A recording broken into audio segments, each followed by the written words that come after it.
எந்த இடத்துல நீங்க வீக்கா இருக்கிறீங்களோ, எந்த இடம் எதிர்காலத்துக்கு உங்களுக்கு தடையா இருக்கிறதோ, அதை முதல்ல கரெக்ட் பண்றதுக்கு முயற்சி எடுங்க. இந்த மாதிரி எனக்கு ஃபியூச்சரை நினைச்சா பயமா இருக்கு அப்படின்னு சொன்னா, அதுக்காக நீங்க முயற்சி எடுங்க.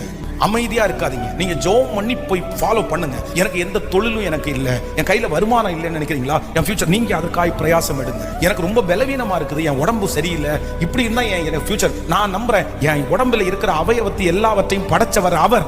அவருக்கு தெரியாதா? அவருக்கு தெரியும். அதனால அவர் சரி பண்றதுக்கு வல்லவரா இருக்கிறார். கவலைப்பட்டு யோசிச்சு எந்த பயனும் இல்லை.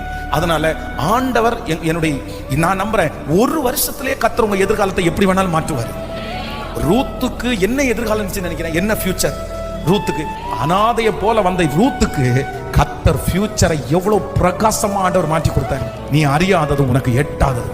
ரூத்துக்கு ஒரு எதிர்காலத்தை ஆண்டவரால கொடுக்க முடியும்னா, நான் நம்புறேன் உங்களுக்கும் எனக்கும் எதிர்காலத்தை தர முடியும்.